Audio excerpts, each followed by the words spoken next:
anonymity can be a useful tool for many. Superheroes, whistleblowers, Twilight fans. And yet for actors, keeping your identity a secret would seem to be self-defeating. So who exactly would prefer to remain unknown, and why? Star power can lend a real weight to a production, but it can also be a major source of plot spoilers. However, remaining incognito can also be indicative of a lack of confidence in the project. James Earl Jones took no credit for the first Star Wars film, but by the time Empire hit the screens, his name was very much attached. With a list containing some of Hollywood's most well-known actors, extreme profanity, and some good sports who were willing to forego their vanity for the love of suspense, I'm Gareth from Whatculture.com, and here are 6 actors who didn't want to be credited for movie roles. Number 6. Gene Hackman in Young Frankenstein. It seems that every Mel Brooks comedy now has the word classic associated with it. And while some of his films might not have hit all the comedic heights of the majority of his work, Young Frankenstein is the undisputed heavyweight spoof masterpiece. Gene Wilder had such a natural gift for the comic sensibilities of Brooks' scripts that a friend of his and fellow Gene wanted in on the laughs. In 1974, Gene Hackman was making a name for himself as a tough, no-nonsense, driven character performer in films like Friedkin's The French Connection and Coppola's The Conversation. He was also playing tennis with Wilder on a regular basis, when Hackman expressed a desire to turn his talent to comedy. Enter Young Frankenstein, a perfect parody of the Universal monster movies of the 1930s, and a film that saw Brooks and Wilder at the height of their partnership, along with other gems like Blazing Saddles. Hackman declined to take a credit for his role as a favor to Wilder, playing the old blind man from the original story, in a 4-minute sequence of sublime slapstick and deadpan performances. Boiling hot soup on the crotch, a finger set on fire, more yummy noise gags, and an almost Shakespearean approach to the tone of the scene make Hackman's performance more than just a cameo.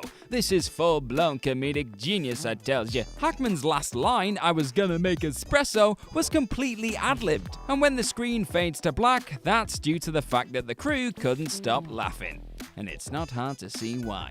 Number 5. Glen Close in Hook. While this entry is something more of a cameo than a full-on speaking part, Glen Close does have lines in between the sobbing and screaming, and shares a scene with the main villain, Hook himself. And that deserves a list entry, even if the film potentially deserved a Razzie. Watching Hook is rather like watching Quint slide into the shark's mouth. The inevitable decline of Spielberg's dangerous and more daring tendencies into the more schmaltzy arena of his modern creative output. Lest we forget, it was only 3 years previously that Indiana Jones killed 3 Nazis with the same bullet in The Last Crusade. That being said, Hook is still bags of fun, and loaded with great performances and cameos, including Phil Collins, George Lucas, and Carrie Fisher. In 1991, Glen Close was a 5-time Academy Award nominee and winner of several Emmy Awards, plus a string of other accolades for her service to the acting industry. Now she would take on the role of a lifetime, that of Gutless the Pirate. Facing the terrifying threat of ending up inside the boo box was enough to rattle the bones of the most fearsome of pirates, and Close didn't disappoint. Disguised with a seamless fake beard, the unrecognizable Close quivers in fright as Hoffman's Hook has her locked inside a wooden trunk. Okay, sarcasm aside, it's a fine moment in another David Bowie was almost in this film, with Close on fine bearded form. Number 4. Bill Murray in Tootsie. In Tootsie, Dustin Hoffman plays Michael Dorsey, an out-of-work actor with a bad reputation for being difficult, who decides to take a risk and reinvent himself as Dorothy Michaels, a flamboyant Southern Belle TV celebrity. When he is cast in a successful daytime TV soap opera, the relationship he has formed with Jessica Lange under false pretenses is thrown into jeopardy. While this is unquestionably a Hoffman-Lange film, the appearance of Bill Murray as Jeff, Hoffman's playwright roomie, threatens to steal the show. In a film that was already about deception and show stealing, Murray decided to throw the spotlight where it belonged and politely refused an opening credit for his work in the movie. When asked why, Murray simply said he thought of it as a fun, practical joke. and that Hoffman had pleaded with him to be a part of the production. Bear in mind that Murray was not yet the star he was to become in the 80s and beyond. His major roles at that point were Saturday Night Live, Meatballs, and Caddyshack, so perhaps Murray knew something that 80s audiences didn't. That he would become one of the most recognized faces in Hollywood only a few years later with Ghostbusters. It was also noted that Murray improvised most of his lines, and in a film that had at least 7 different writers, that's a real skill. Number 3, Matt Damon in Interstellar. If Christopher Nolan agreed to cast you in a film, what would you be willing to give up to make it happen? Pay cut, no chairs on set, or perhaps having your name removed from any associated publicity before the film's release?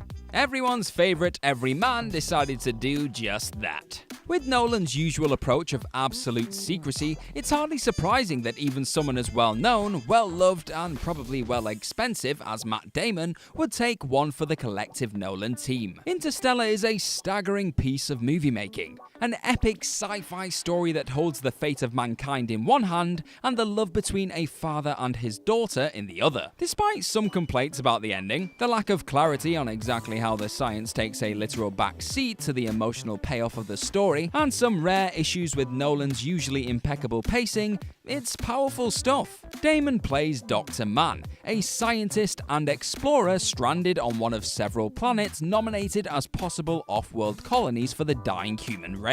When faced with the very real possibility of being permanently marooned, he lures the unwitting Coop and crew into staging a rescue/colonization mission, with disastrous consequences. Nolan and Damon realized that if no one knew Damon was in the film, when he showed up, most people would be relieved, thinking, okay, Matt Damon's here, everything's gonna be fine. In an unexpected twist, Damon plays totally against type and attempts to kill Coop, steal the ship, and potentially doom all mankind. Number 2, Mercedes McCambridge in The Exorcist. No one could have predicted the success of The Exorcist. Based on a novel written by a comedic scribe, directed by a man known for downbeat crime dramas and documentaries, starring an as yet unknown 12-year-old girl and a Swedish actor famous for Ingmar Bergman art house movies. The aftermath is the stuff of cinema legend.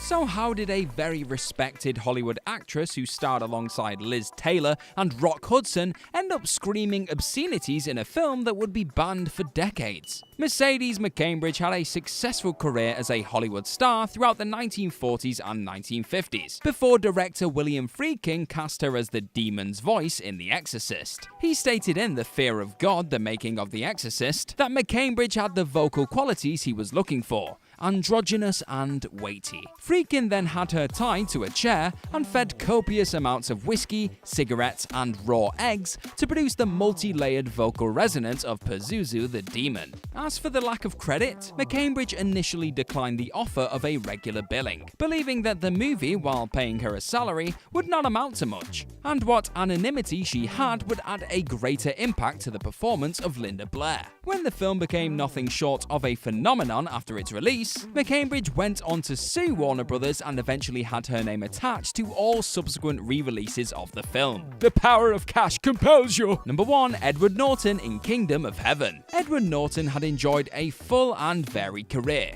He worked as a waiter in New York along with every other actor in the city, played guitar in Hole alongside Courtney Love twice, before becoming a well-respected and versatile actor. Ridley Scott had already enjoyed considerable success as a director from the mid-1970s onwards, and managed the seemingly impossible feat of returning sweeping historical epic films back to popular cinema with Gladiator in 2000. With the considerable box office haul of that film, DreamWorks Pictures were clearly keen for another race on the chariots, and Scott was hired for the enormous medieval action flick that would become Kingdom of Heaven. Set at the time of the 12th century Crusades, Kingdom of Heaven sees Balian the Ibalian confronting legendary Muslim commander Saladin. Norton played King Baldwin IV, a monarch ravaged by leprosy and whose face is permanently covered by an eerie, ornate silver mask. In keeping with the character, Norton decided to remain uncredited for the role. In an interview with Empire, he stated,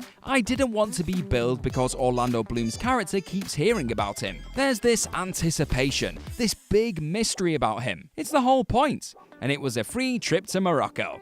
He makes a damn good point.